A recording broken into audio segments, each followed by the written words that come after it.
Got a very interesting interview today.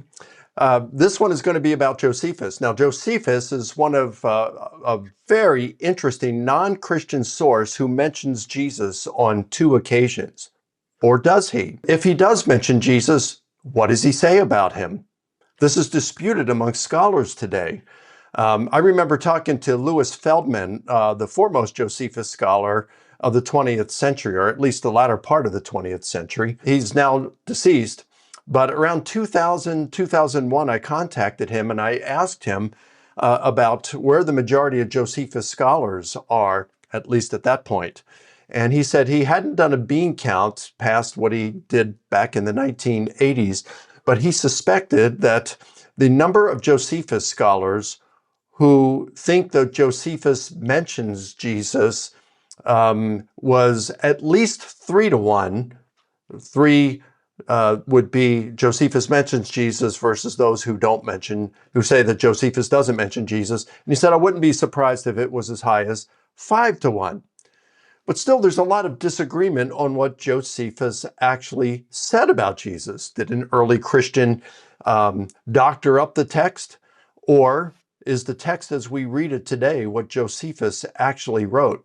Well, just a few weeks ago, I was made aware of a new monograph that's coming out by Oxford University Press. As we're making this video, it's now the beginning of June 2025.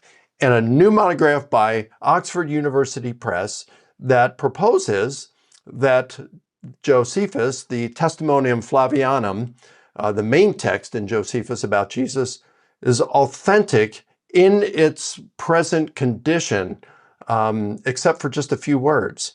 And so I heard about this and I contacted the author about it. His name is T.C. Schmidt, or Tom Schmidt. And I asked him, I said, Tom, after a little talking, I said, I'd love to interview you on this. I think a lot of viewers would be interested. So he has agreed to come on. And hey, Tom, thank you so much for agreeing to come on. Man, it is a pleasure. It was a pleasure to meet you a few weeks ago. And I'm really excited about this interview for you to share what you learned. So tell us about yourself. How did you become interested in academic work to begin with? And, where did you study and where are you teaching now? Let me just say it's a huge pleasure to be here on your channel talking about my work. So thanks for having me. I was always interested in history. I came to college wanting to be a medieval historian, or at least wanting to study medieval history. But in college, I fell in love with the New Testament. I kept reading it. I couldn't get enough of it. And then I decided I'd like to read it in its original language. So I started taking Greek classes, started taking Latin classes also. Before I knew it, I majored in Latin and Greek. This was at a school known as Hamilton College in upstate New York. I graduated, I taught Latin and Greek in the local schools for a little bit, and eventually made my way to Yale University in the PhD program there at Yale. And I was particularly attracted to that program because I wanted to study the New Testament, but I also wanted to be able to branch out and study early Christianity in all its forms and variant streams. I was also very interested in Eastern Christianity, the history of the ancient church in Central Asia, South Asia, Persia, even Eastern Asia. So I did all those things there at Yale. My training was very philological. Now I'm associate professor at Fairfield University, which is a university in Southern Connecticut. And next year I'll be a visiting fellow at Princeton University. And my publications are kind of run the gamut of my interests. I do some things on Eastern Christianity. I do translation work. I do translations of ancient and medieval commentaries on scripture, but I also do New Testament and I also do historical Jesus. And that's what my book is about. Well, that's pretty cool. Well, what led to your interest in Josephus and this monograph that you've just come out with?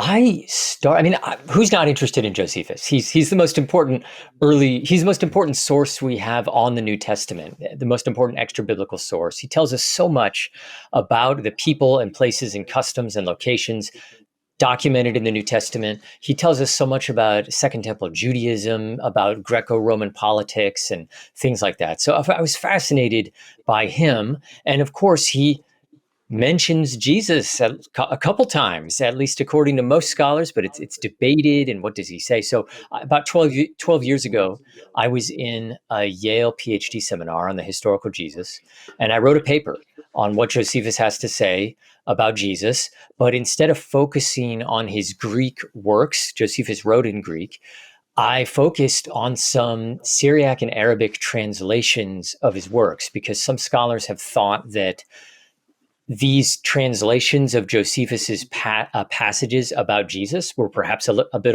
more reliable. So I thought, oh, well, I'll take a look at those. So I did. That paper eventually morphed into this 75-page journal article that got rejected because it was too long. And so I decided to make that into a book, and I submitted it to Oxford University Press. And 10 years later, 12 years later, it's now coming out. Wow. So there are two texts in Josephus that mention Jesus. Both are in his Histories or Antiquities of the Jews. The latter one is in Book 20, Section 200. Tell us about that text. He mentions Jesus twice, at least in the manuscripts of the Antiquities we have today. He mentions Jesus twice. The second mention is in 62 AD. Josephus is writing, he's writing, by the way, around 94 AD. And so in his history, in 62 AD, he talks about the high priest and how the high priest went through this scandal where he was defrocked. He lost the high priesthood. And he wants to explain why this happened. And it turns out that why it happened is because the high priest, Ananus I, had James, as Jesus says, James, the brother of Jesus, who was called the Christ. He brought James forward and had him illegally stoned to death. And the Roman governor was very upset over this illegal act and defrocked Ananus. So it's just a very brief reference to Jesus, the second reference at least. The first reference is longer. The first reference is a paragraph, and this takes place, Josephus situates this paragraph during the reign of Pontius Pilate, somewhere in the early 30s AD, thereabouts. And he tells us there was this guy named Jesus who did wonderful things, or miraculous works, as it's usually translated. He had lots of disciples. He attracted quite a following, and then was accused by the Jewish religious leaders and was before Pontius Pilate, and was crucified by Pontius Pilate. And then, as the passage normally reads, as it's normally translated into English, 3 days later, he rose again from the grave in fulfillment of Jewish prophecy. So it's a fascinating passage, but scholars have been suspicious over its authenticity. Yeah. So, and the second text you mentioned, which comes in, what is it? Book 18, Section 63. That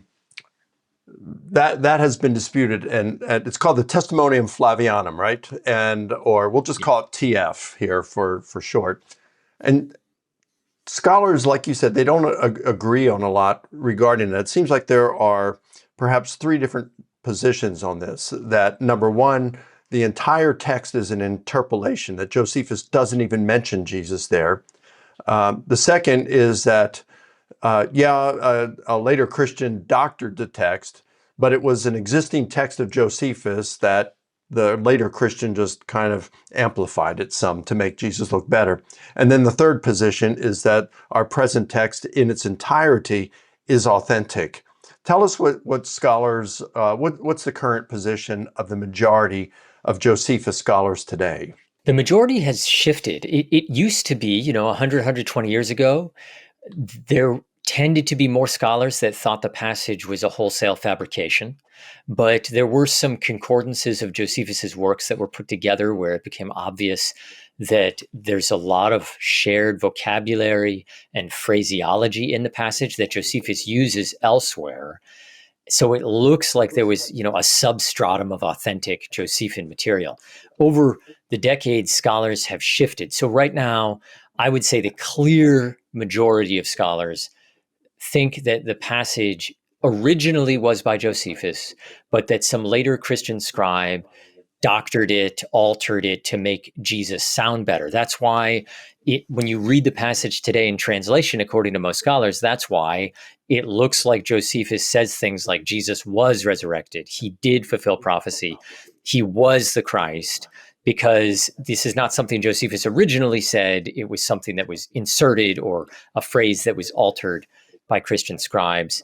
There has been in recent times a further push to instead of viewing the passage as heavily redacted or interpolated by Christians, there's been, because these stylistic parallels between the passage and Josephus keep coming to light, scholars have shifted. So there's more of a tendency to view the passage as minorly altered. So it was altered, but not massively so. There were some tweaks here and there. That's where I stood when I started writing the book. I thought, this just doesn't seem like something Josephus would have written. If he said Jesus was the Christ, that would make him a Christian. That's what a definition of Christian is. And we know Josephus wasn't a Christian. So I felt that it was interpolated, that it had been. I wanted to thoroughly investigate that. I was interested in the Eastern translations in Syriac and Arabic. Maybe they go back to a more authentic original. That was my thinking initially. But as I started my investigation, I noticed this flood of parallels, many of which were unnoticed by scholars, that cover pretty much every aspect of the entire Testimonium Flavianum, that index these phrases in the TF back to Josephus so thoroughly and so completely that it felt impossible for this to be tampered with in any significant way. And on top of that, there's even some phrases that actually appear to be kind of hostile to Jesus, or could be interpreted that way. And it felt to me very unlikely that if you were a scribe that wanted to tamper with this passage, that you would leave something like that behind. You would want to change those words to make them more positive, or at least delete them. And that didn't happen. So there's a number of other reasons, but I became convinced actually, that I think scholars have mistranslated the passage. It's not nearly as positive as it's often rendered in English. And when properly understood, it sounds quite like something Josephus would have said.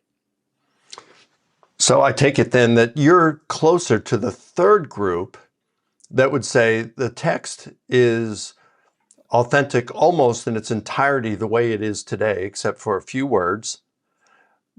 But we should interpret it a little bit differently than we have in the past. Let me, maybe I can be even more specific. So what I would say is that if you look at all the textual witnesses of the passage, so this is Greek manuscripts of the Antiquities, the book that the passage is contained in, but you're also including ancient quotations, ancient and medieval translations of this passage.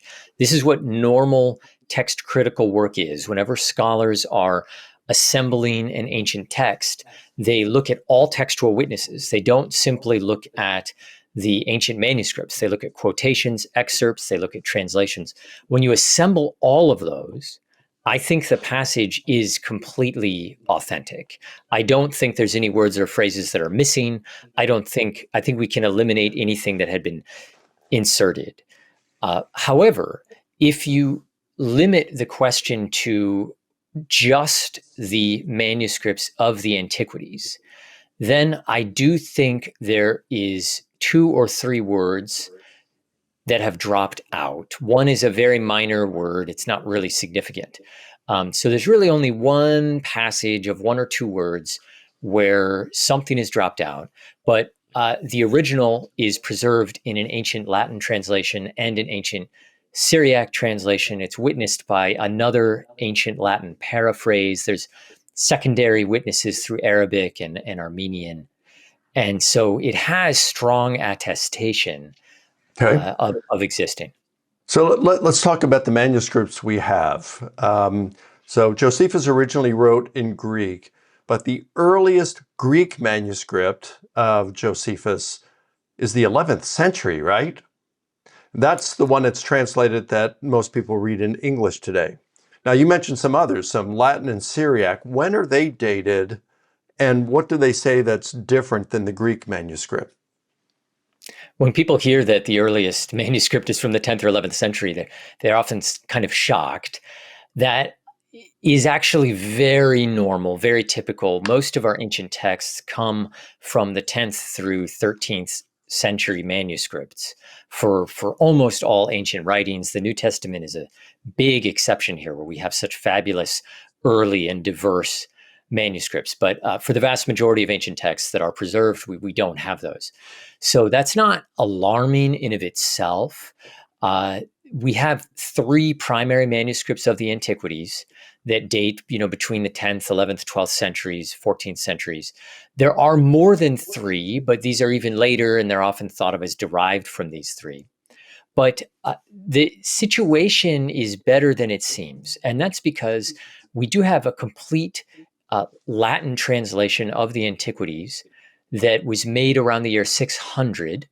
And we have manuscripts of that off the top of my head, I think 8th or 9th century. We also have quotations of the Testimonium Flavianum from about, depending how you count it, 20 or so sources, different Greek sources. We also have quotations in other languages as well. One of them by Jerome. He's the man who translated the Bible into Latin. He makes his quotation around the year 393, and he translates the Testimonium Flavianum into Latin.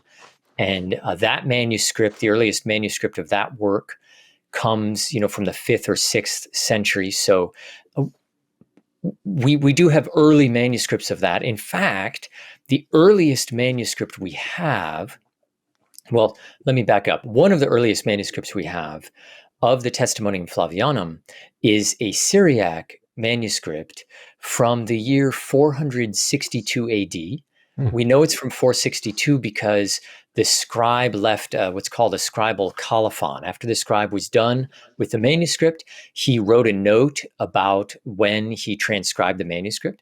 And this is the second, as far as I can tell, and as far as other scholars can tell, this is the second earliest dated manuscript in existence of an ancient literary work. We have earlier manuscripts of literary works, but they don't have precise dates, so we have to estimate based on handwriting. So this is remarkable, but that's not it. We actually have an earlier manuscript of the Testimonium Flavianum. There's another Syriac manuscript that's dated to 411 AD, and it's the earliest dated, precisely datable literary manuscript in existence, as far as we can tell. Putting that together, what that means is we have the Testimonium Flavianum witnessed by really fabulous manuscript tradition from Greek manuscripts, Greek quotations, a Latin translation, an early Latin translation, but then these Syriac translations, two of which are the two earliest dated literary manuscripts in the world, we believe. And, if one or two come along that are earlier, it still shows how impressive they are. So on the one hand, we could always wish we had better manuscripts, but on the other hand, there are very few ancient writings that could really even compare with the textual witnesses we have for the Testimonium Flavianum. Wow. So you contend in your book that and you mentioned this a little bit earlier, the vocabulary and the style that we find of the TF is similar to what we find in Josephus and other portions of his writings. Would you explain that?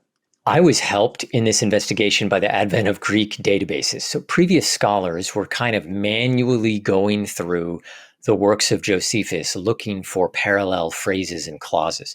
Josephus wrote almost 500,000 words in Greek. It's extremely time consuming. It maxes out the ability of humans. We don't have the ability to read 1,000,000 words and memorize where everything is. So with the advent of Greek databases, I tried to harness them as much as possible to do an exhaustive search for phraseological parallels between the passage about Jesus and the other works of Josephus. And there's just this flood of parallels, hundreds of them in pretty much every single clause.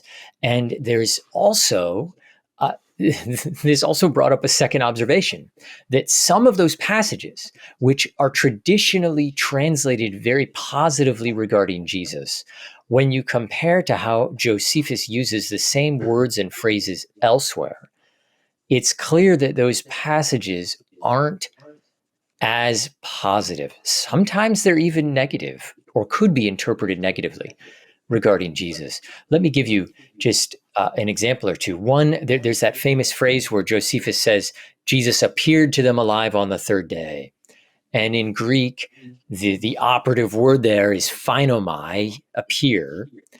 But when you look at Greek dictionaries and Greek grammars, it's clear that that word is a little ambiguous. It could be interpreted, he appeared to them alive. It could also be interpreted, he seemed to them to be alive. Hmm. It could be interpreted as just an expression of what the disciples believed about Jesus, not a confession of faith about Jesus. So if you look to see if Josephus uses that word elsewhere, he does many, many times. And then if you look, if he uses it in the same grammatical context, he does. And it turns out when he uses that word in the same grammatical structure as the Testimonium Flavianum does, he means seem. It only seemed to them that he was alive. So all of a sudden, that passage, that aspect, that clause of the Testimonium Flavianum that looks so suspicious in English translation, properly calibrated to Josephus's use of language, really isn't suspicious at all.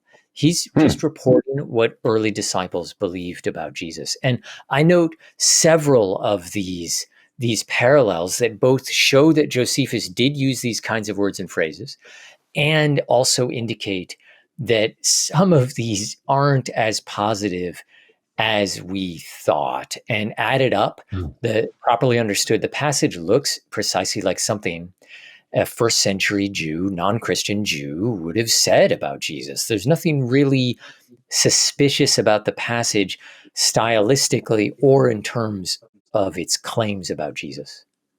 What about that? That's really interesting. Of course, as someone who has spent a lot of time looking at the resurrection of Jesus, how you've just explained that Jesus seemed to them alive again on the third day. That's pretty cool. I've always taken that, as a number of others, like Gert Tyson and Annette Mertz, in their book, The Historical Jesus, where they reported that he appeared alive to them. But this makes more sense. And it is not as positive as the other. I mean, Josephus was around during that time when the apostles were preaching in the same city. So even if he said they reported that he appeared alive, it just shows something that we already knew, that scholars don't even dispute. But this is really I find this very interesting. You make a good argument that what he's really saying is he seemed alive to them again. What do you do with the other very positive or seemingly positive statement when he says, if indeed one even call him a man? Yeah, that does strike you as hinting at the divinity of Jesus initially.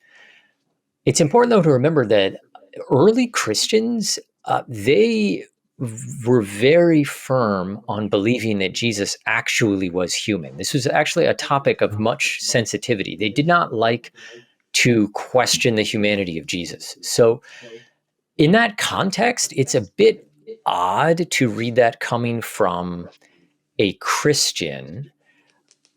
Also, remember that the passage is ambiguous. So he doesn't Hang on a second. Jesus. Can I push back on you a little bit there? Sure. I mean, Paul is really clear that Jesus was divine. John is really clear. John's writing right around the same time, perhaps, as Josephus is. And I do think the other Gospels, at least through the deeds that Jesus does and some things he says, present Jesus as clearly being divine. So, yeah, the early Christians, while they did talk about the humanity of Jesus, they did not neglect to talk about his deity. So why would it have been so unusual if a Christian had doctored this up to say, if indeed one even dare call him a man? Remember that I agree with you. I agree that for early Christians, the deity of Jesus was vital, but we're talking about the humanity of Jesus. Of course, Christians held both together, and Mhm. the early church viewed denying the deity of Jesus as heretical or a no-no. They also viewed denying the humanity of Jesus as a big mistake also. So when that passage says that if indeed it's fitting to call him a man, what I'm trying to underscore is that that's an ambiguous phrase. Are you saying he's not a man? Are you saying he's less than human or more than human? Mm. And when we read early criticisms of Jesus, there was, at least in one case, where he could be accused. I mean, in the Gospels himself, he says, if they call me Beelzebul, how much more will they call you that? Where Jesus is people are sarcastically accusing him of being subhuman or less than human in a moral sense. So when you take that context in mind, it the phrase doesn't closely so easily lend itself to supporting Christian belief. And I'll add something else here. That phrase, if it's fitting to call him a man, was a known catchphrase in ancient Greek literature that was often used derisively towards someone. Hmm. So that just like if you had an opponent that you wanted to put down and you're describing that person, and instead of saying, oh, he was a man who did such and such, you're like, he was a man if it's proper to call him a man, and then go on and explain. And you mean that in a vituperative way where you're questioning whether he even has the dignity to be called a human being. So Hmm. that passage, in the context of the ancient world, is ambiguous. And that's what I argue, that viewing that particular line as clearly positive is unfair. And Okay. when you look at the dozen or so times, the 15 or so times that Greek authors quote the Testimonium Flavianum, most of them don't talk about that passage. They don't seem to have thought of that passage as particularly remarkable. And I think it's because they are reading it like the ancient context demands, where it's not entirely clear what Josephus means. Is he suggesting that Jesus is more than human? Is he suggesting that he's less than human? Is he simply unclear on the matter? We have no reason to suspect that a first century Jew would have, a defined opinion about Jesus. Remember that the line between Judaism and Christianity had not solidified yet by the end of the first century. So it's quite possible to have a Jew like Josephus, who's not a Christian, but doesn't hate Jesus, doesn't reject him wholesale, just thinks maybe Christians got carried away or something like that. So uh, I think that passage, when read in the ancient context, is actually quite intelligible coming from Josephus. So the reason that the early Christians did not appeal to this text isn't because that they were familiar with a version of the TF that was much more before a Christian had doctored it. It's because when they read it as you're suggesting, that these statements that we today often interpret as very positive or laudatory of Jesus weren't to be read in that sense. Is that correct?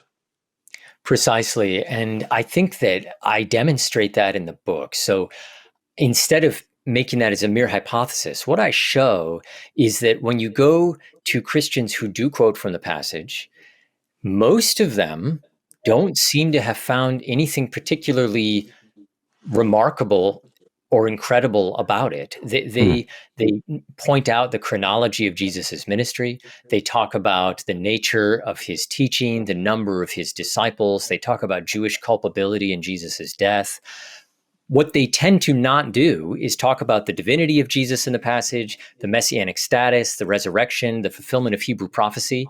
That's really odd if they are reading those things in the passage and then not mentioning them. It would be, of course, understandable if one or two of them neglect to mention it, but there's this consistent pattern where Christians will quote the passage, but then instead of highlighting the obviously fabulously pro-Christian things, they highlight mundane things like chronology, the nature of Jesus's disciples, and so forth.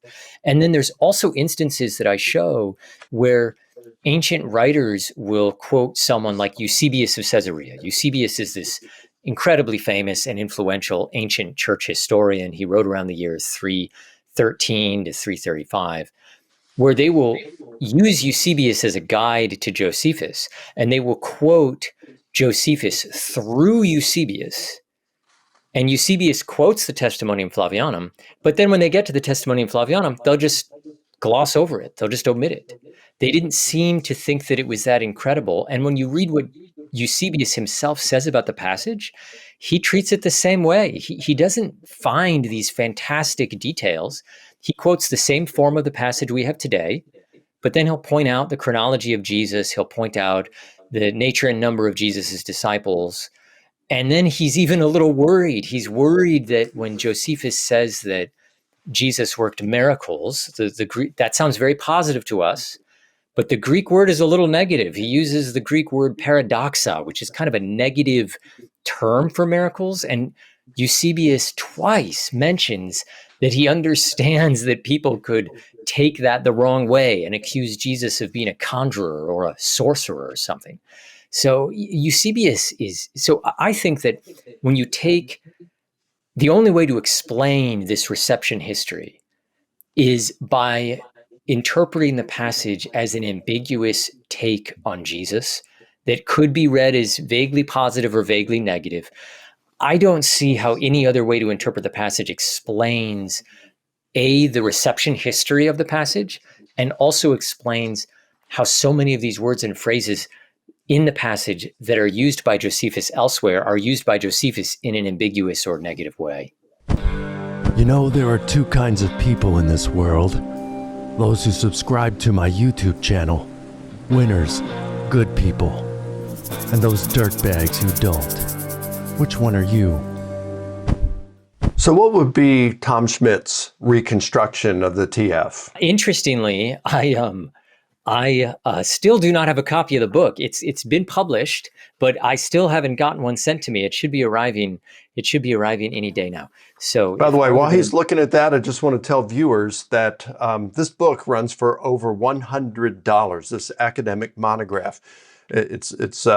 But we got a surprise how you can get a hold of it for free. Zero. You won't pay anything for it, and you can get a hold of it. But that's coming. Hang with us. Go ahead, Tom. Give us your reconstruction of the TF. In chapter 4 of the book, I offer actually 3 different possible ways of translating the passage. One would be to translate the passage positively. Another would be to translate it in a neutral way, and then one would be to translate it in a negative way. So I think the neutral way is the better one. I think that's the fairest to how Josephus used these same words and phrases. But here's how the neutral way goes. And in this time, there was a certain Jesus, a wise man, if indeed one ought to call him a man, for he was a doer of incredible deeds, a teacher of men who receive truisms with pleasure. And he brought over many from among the Jews and many from among the Greeks. He was believed to be the Christ. And when Pilate had condemned him to the cross at the accusation of the first men among us, those who at first were devoted to him did not cease to be so. For on the 3rd day he appeared to them to be alive again, given that the divine prophets had spoken such things and thousands of other wonderful things about him. And up till now, the tribe of the Christians, who were named from him, has not disappeared. Now, some of those phrases you could tweak and make a little more negative. So instead of saying Jesus was a doer of incredible deeds, you could say he was a doer of magical deeds, which would render the passage quite negative, but it would be a reasonable way of interpreting that Greek word paradoxa. Another aspect you could tweak even further is where Josephus says Jesus brought over many from among the Jews and many from among the Greeks. In context, you could read that as this guy brings over lots of people and then he's accused by the Jewish religious leaders and executed by the Roman governor. Kind of sounds like he's leading an insurrection. And you can tweak that word brought over to mean he induced or he led astray many people. That's another possible fair way of interpreting it. And of course, if you put magical deeds in there and you put he persuaded or he induced many people, the passage becomes quite negative of Jesus. And we have instances where Josephus does use those vocabulary items in the same way. For instance, when he uses paradoxa, which I translate as incredible deeds or magical deeds, he uses that same word to describe the miracles that were wrought by Pharaoh's magicians, conjuring or sorcery. So there's actually several parallels between the passage where Moses is having this, sorcery standoff, this wizardry duel with the magicians of Pharaoh, and this passage about Jesus. And there's several other remarkable things that could be said about that. So I think putting it all together, the passage is pretty ambiguous. He does say some potentially positive things about Jesus, but that's not unexpected. I mean, there were lots of Jewish folks in the first century who became followers of Jesus. There were many who were on the fence or didn't know what to make of him. Maybe they liked Jesus, but they didn't like his followers. So we wouldn't expect Josephus to either be unremittingly hostile or totally positive. We would probably presume something in between, and I think that's what the passage, properly understood, gets us to. Fascinating. So we've just discussed what the text, the TF in Josephus, what he probably said about Jesus. But I want to transition to the second major part of your book. There are two major parts in your book, if I remember correctly. And the second part is, okay, what were Josephus's sources for this? Was he just using Christian sources? What is going on here? How did he get this information that he's reporting? What do you think, Tom? That was a big question I had, and I actually thought the book was done. Part one was just the book, and I was writing the conclusion, and I thought, I should address where Josephus is getting his information about Jesus. Is he getting it from Christian sources or non-Christian sources? What can we tell? And that led me down a rabbit trail that turned into 2 additional chapters and some appendices, which made the book much longer. So I think Josephus is getting his information from non-Christian sources. And I think that for several interlocking reasons. One is simply the background of Josephus. He was born in Jerusalem in 37 AD.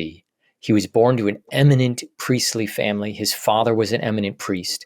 His father was 25 years old when Jesus was crucified. Josephus was also descended from royalty, so he was a very elite aristocratic person. He trained as a Pharisee. He became a Pharisee when he was 19 years old. At 20 or 25, he became a priest. At 30, he became a general in the Jewish army around 68 AD in the Jewish war against Rome. He was stationed in Galilee. He was circling amongst the elite of the elites. He tells us in his autobiography that he knew the head of the Sanhedrin. He knew the high priest. He knew more than one high priest. He knew members of the Herodian dynasty. He knew Herod Agrippa II. He knew the Empress of Rome. He knew the emperor. It's hard to imagine someone with more connections than Josephus. But that's not all. He also, as I mentioned, was stationed in Galilee for 3 years. So he's grown up in Jerusalem, stationed in Galilee in the late 60s, where he tells us that he visited Capernaum, he visited Cana, he visited Tiberias. He was stationed 3 miles down the road from Nazareth, where Jesus had his hometown. He was walking in the footsteps of Jesus 10, 20, 30 years after Jesus walked those same pathways. So he clearly didn't need Christian sources to tell him about Jesus. He knew leaders of the Pharisees. He knew all sorts of people who would have encountered Jesus, both high and low members of society. I thought that was really interesting. Yeah. You mentioned how in your book that he was friends and an advisor to Agrippa II, who is the Agrippa who was there presiding over Paul's trial right before Festus and Felix, right? He knew that Agrippa. Yes, he exchanged 62 letters with that Agrippa. Agrippa calls him my dearest friend. Agrippa says to him in one of the letters that Josephus quotes, he says to Josephus, when you come and see me, I will make known to you matters that are not generally known. So he had a very close relationship with Agrippa. Agrippa, as you said, met the Apostle Paul, according to the book of Acts, at trial. He attended the capital trial of the Apostle Paul. Josephus also knew Ananus II. Ananus II was Josephus's direct commander in the Jewish war. Josephus was a general. He had a commander above him, Ananus II. Ananus II was formerly the high priest. So he actually was the most powerful man in Jerusalem at that time. And Josephus tells us that Ananus II is the individual who executed James, the brother of Jesus. So Josephus has another acquaintance who put a different apostle of Jesus on trial, and this time executed James. So he clearly has connections with the early Jesus movement from hostile sources. Ananus risked his high priesthood to put James to death illegally, and he lost his high priesthood. We mentioned that earlier in the podcast. So Josephus is embedded in Jewish society and circling amongst people who would have known quite a bit about Jesus, who would have met the apostle. But in my book, hang on a second. I just want to. So you are saying that Josephus personally knew Ananus, the high priest, who put James, the brother of Jesus, to death? Yes, but it gets better, actually. Okay. So if you trace out this kind of, if you do the Facebook analysis, the social network analysis of Josephus's network of contacts, there's some remarkable observations that can be made. And I trace all of these out in my book. But I would say that the most interesting is the one we just mentioned, Ananus II, who is Josephus's commander, who put James, the brother of Jesus, to death. It turns out that Ananus II was the brother-in-law of Caiaphas, the high priest. Josephus's commander Ananus was the brother-in-law of the man who put Jesus to death, according to the Gospels. The Gospels also mention another high priest who was at this trial of Jesus, and his name was Annas. Annas is the father of Josephus's commander. So to put it another way, Josephus's commander, his direct acquaintance, this guy put James, the brother of Jesus, to death, and his father and brother-in-law put Jesus to death. So Josephus has, at minimum, a tertiary connection to Jesus. Now, did he know Annas? So I just want to be clear. Did Josephus know Annas personally? No. As far as we can tell, I mean, Okay. he could have.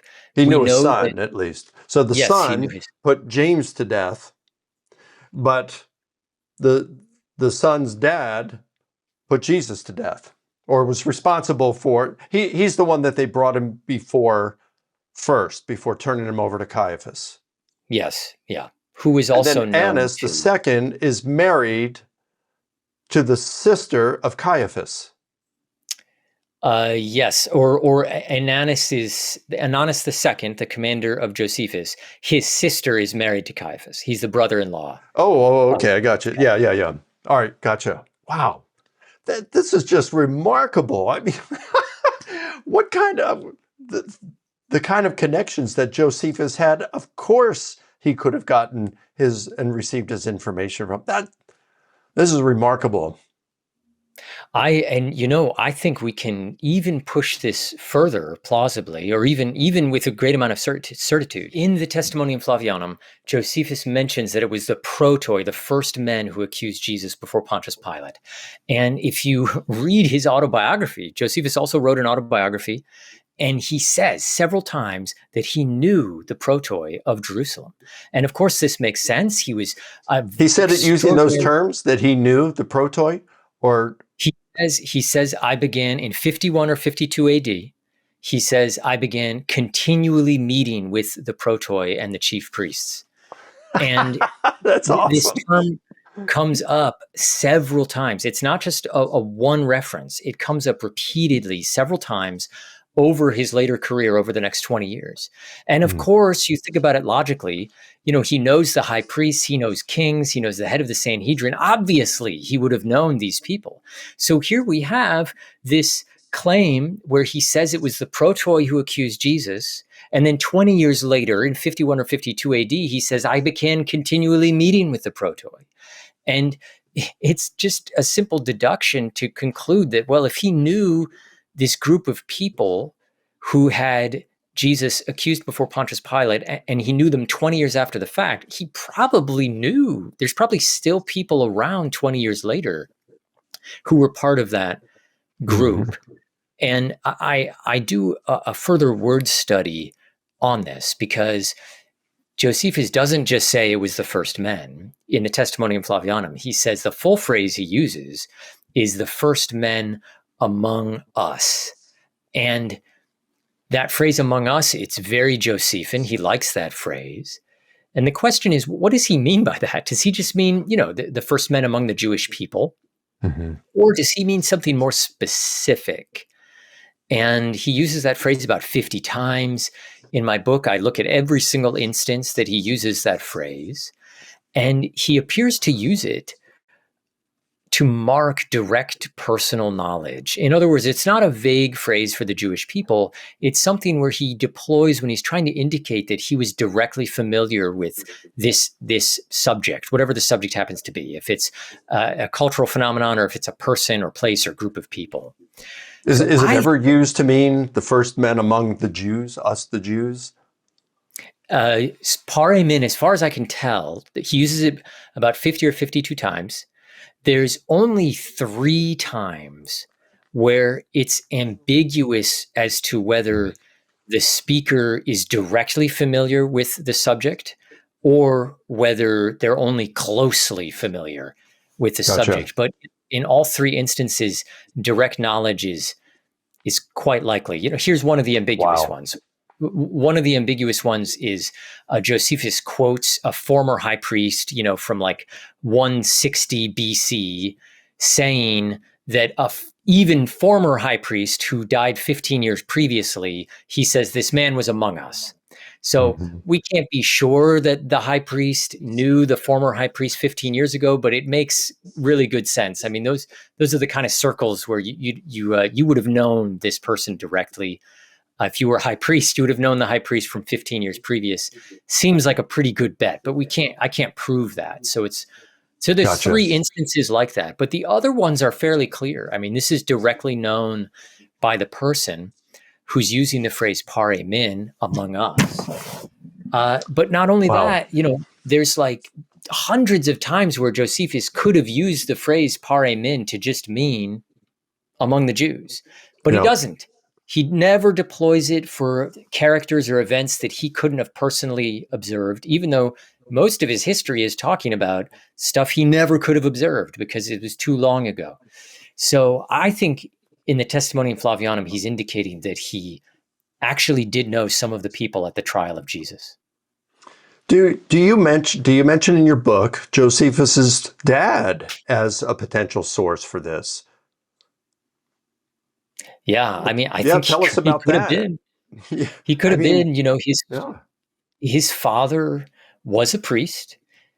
His father was not just any priest, was a very eminent priest. Now, Josephus never uses this vocabulary, but his description of his father clearly implies that his father could have been classed one of the first men of the Jewish people, though Josephus doesn't actually use that phrase. But the fact that his father was a priest, the fact that his father was 25 years old when Jesus was crucified, the fact that his father and mother were from Jerusalem, what this means. Do we know if Matthias, his dad, was in Jerusalem at that time? Here's the thing. I think he must have been. And I think he must have been because A, he was lived in Jerusalem. He was an aristocrat from Jerusalem. But Okay. B, He did it's live in because, Jerusalem at that yeah. time. Okay. Wow. Well, Josephus says that he himself, Josephus, was born and raised in Jerusalem. So Yeah. it seems But he was probable born in that 37, right? he was born Around in 37. So Yeah. that's four to 7 years after Jesus's crucifixion. Mhm. So, but we don't know if we can actually place Matthias, his dad, and that family in Jerusalem in the year 30 or 33. Yes, if it was just that evidence, I don't think we could. It would be plausible, but not. We couldn't prove that with any kind of certitude. But that's not the only piece of evidence. The other evidence is that when was Jesus crucified? Well, he was crucified according to the four Gospels, according to the Jewish Talmud. He was crucified over Passover. That's when the trial happened. What is Passover? Passover is a pilgrimage feast for ancient Jews. You were required, faithful Jews were required to Oh, go that's to true. Jerusalem. Yeah. Yeah. And if you're a priest, So he would have been there. So for a priest, yes, you're Wow. required to be there. And priests not only would have done it because they were following Jewish law, but because they needed the priests to be there to do all the temple sacrifices. Josephus tells us hundreds of thousands of people were coming. You had hundreds of thousands of sacrifices. You need all priests, all hands on deck. So he would have been there. His father would have been there. He would have been in the city when Jesus was crucified. He would have been 25 years old. His mother probably would have been at least 20. This is a public act, the trial, the portions of the trial were public. The crucifixion was public. So of course it's possible that his father witnessed Jesus. Certainly it's quite likely his father knew about the events that were going on during this Passover and could have communicated that to Josephus. Yeah, it's not really disputed that Jesus was crucified in 30 or 33 and during the Passover. I mean, you got a few people who deny Jesus ever existed, but they don't get much attention, and rightfully so. But okay, so we know Jesus. I mean, you even have Tacitus, the Roman historian, who mentions the execution of Jesus by Pontius Pilate during the reign of Tiberius Caesar. Yeah, so Josephus' father, a priest, very eminent priest, he's going to be in Jerusalem, and a pious Jew, he's going to be in Jerusalem during the Passover. We know Jesus was crucified during the Passover at the instigation, as Josephus says, as the first man among us. So yeah, he's going to have heard about the crucifixion. And if the book of Acts is true, when it states that there were many Jewish priests coming over to become Christians, that's, of course, I mean, this is a major topic of discussion for Josephus's dad and perhaps at the Josephus family dinner table. And Josephus is interested in spiritual things. He becomes that priest and a Pharisee. So of course, this is going to be something that Josephus has heard about because it's within his own day. This is just remarkable. All these probable sources of Josephus to learn these things about Jesus that is put in the TF. And some people, I've heard the criticism that Josephus wouldn't have been interested in Jesus. The high priest wouldn't have been interested. This was kind of a sideshow that they forgot about or were uninterested. But I think Josephus provides evidence to the contrary. Remember what he says in his second reference about Jesus. He says his own personal commander had James, the brother of Jesus, who was called the Christ, executed. And that this wasn't just some minor execution by, some wicked hitman or something who's going to forget about it a few days later. This execution risked the high priesthood of Ananus II, who is publicly defrocked by the Roman governor or by the Jewish king. They kind of sometimes shared who appointed high priests. So this was a big deal. Ananus II was willing to risk his entire high priesthood, the greatest honor he ever could have had. And lost it as a result. And lost it, yes. And this is in 62 AD, when Josephus tells us his father was still alive, when Josephus was of such eminence that he had already met the Empress of Rome at this point. Josephus had. So, of course, he would have known about Christians. He would have known about the involvement of Ananus' family in the trial of Jesus and with the trials of the apostles and various things. So this would have been a topic of conversation. That's not, simple speculation. It's hard to imagine how this wouldn't have been talked about. I mean, the high priest gets defrocked for executing a guy. Of course, if you're a priest of an eminent priestly family, you're going to be talking about these things. And Josephus says, if I remember correctly, in Book 20, Section 200, that the reason that Ananus II put James, the brother of Jesus, to death is because he was accused of being a lawbreaker, right? Precisely. Which is commonly used of Jews who were breaking the Jewish law, is what it's referring to. And Christians were referred to as breakers of the law. Mm-hmm. So in this case, Ananus II has a real axe to grind against Christians because he lost his high priesthood over it. This is probably an animosity that he maintains for the rest of his life. I mean, it probably consumes him to an extent. I would guess. Yeah. I mean, I don't want to try to do psychohistory here, but that kind of stuff it's not the kind of thing that you just do and then you just move on.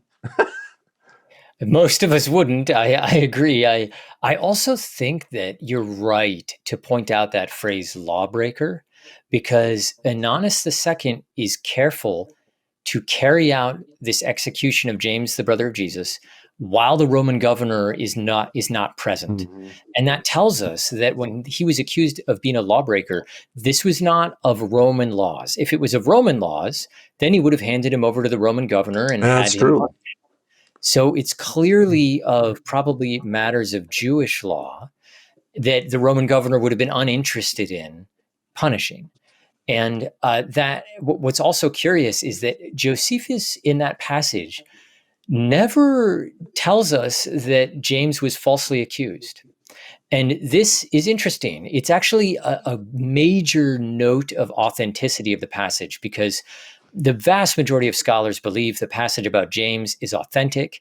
And one of the reasons is because it just seems so unlikely for a Christian to have said James was accused of being a lawbreaker, but then to never have said, but it was a false charge, or this was, something like that. And Josephus just says he was accused, he was executed, and Josephus moves on. So the passage feels authentic. Tom, this is just remarkable. I mean, this is really cool stuff. I'm so glad you did this research. Is there anything that we have not discussed? I mean, of course, people who are really interested should get your book, but is there anything that we haven't discussed that you think would be important for our viewers to know? Well, first, would it be okay if I let your viewers know about where to get the PDF? Absolutely. I want to talk about that in a minute, but for now, is there anything else that we haven't discussed that you think is important? Yes, I think there is one thing, and that's because, remember, if we go back to our discussion about the Jewish Passover and about how it was required for Jews to be in Jerusalem on the Passover. This was a biblical requirement. It was also a requirement in the Jewish Mishnah, in the Jewish Talmud. They all require this. But that's not all they require. They're very clear that you're supposed to go to Jerusalem and you're supposed to eat the Passover lamb, but you're also supposed to do this in the house of your father with your larger extended family gathered, and you're supposed to spend the night. And this is to reenact that very first Passover where you gather indoors with your family and you don't leave the house all night, because in that very first Passover during the Exodus, the destroyer is going to pass over the house. So you don't want to go outside the house, because the blood of the lamb on the doorposts, is a marker for the destroyer to avoid, to pass over the house. This is really important for understanding where Josephus's acquaintances would have been on the Passover of 30 AD, because Josephus's commander His commander, Josephus tells us 3 times, was very old. Twice he tells us he was the oldest of the high priests in 68, 69 AD. You don't become the oldest of the chief priests and high priests by being a young man. So he was clearly very old. He's probably in his 70s or 80s, which means he would have been an adult in 30 AD. He would have probably been older than Jesus. But now we know where he would have been on the evening of Passover. Josephus, his commander, would have been in the house of his father in Jerusalem, Wow. celebrating the Passover.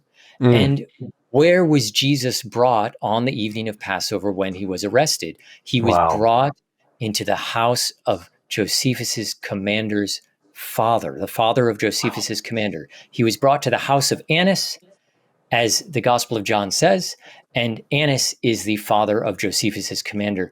He would have been required to be there. So it seems like when Josephus says it was the first men among us who accused Jesus before Pontius Pilate, he's telling us, I know at least 1 or 2 of the people who were part of this accusation. And who's the most likely candidate? His own commander, who would have been at the trial of Jesus in his father's house on Passover. This is so cool. This is so cool. I can't wait to share this with folks. All right, so let's talk about this monograph that you have written, published by Oxford University Press. It's available now, I think in the UK for about 100 and some euros. And it's going to be available here in the US in hardcover as well pretty soon through OUP New York. But viewers can get a hold of this for free. Tell us about this and how that came about. I wanted to publish this book with a very reputable academic press. I wanted it to go through a rigorous peer review process, and Oxford seemed like a great candidate. The only problem is that Oxford prices their books very pricey. It's meant for libraries to purchase. So as I was kind of considering this, an anonymous donor approached me and offered to make the book freely available online in PDF form and in ebook format. So if you go to the book website, josephusandjesus.com, there's a link there where you can get a free PDF of the book. You can also get an ebook version, an HTML version, which is set up very nicely, actually, to go through the book. Totally free, unlimited copies. You can get as many as you want. You can pass it around. And this is in part due to the Institute for Christian Reflection, which is helping to support this book. So check them out also. Wow. And I'll put a link that you just mentioned. I'll put that in the description of this video. That's so awesome. You know, I was talking to my acquisitions editor for OUP a few years back, and they were going to do my book on gospel differences there and charge $135. And I begged them. I said, "There's going to be more people that want to buy this, but they're not going to be able to. So can you just try to make it like $40 or less?" And they said, "Oh, we don't do that, but let me run it by." So they ran it by their editorial board. And they said, "Well, we'll give it a try." And they offered it for a while for $35. I think it's $50 or $60 now, but they sold a lot more copies that way. And my acquisitions editor there later told me that the average monograph at Oxford University Press only sells 200 copies over a lifetime. So the fact that this, they'll still get their 200 copies of your book put in university libraries, but now everyone interested will be able to benefit from it by having a free PDF or going to that website. So, hey, whoever that donor was, I just want to say thank you so much for this. That was just an amazing gift that you gave to all of us, researchers and people interested in this. Thank you. Tom, thank you so much, brother, for coming on and sharing the results of your research. This has been just, I think this has been one of the most interesting interviews I've ever done. And it's just so cool. Thank you for the work that you've put into this. Mike, thank you too. You do great work. This has been an absolute delight. And I look forward to working with you again in the future. Thank you, my brother. Hey folks, I'm Mike Licona. If you like this video, then please like and subscribe. And look, if you like content like this, then consider partnering with us. Go to our website, risenjesus.com/donate.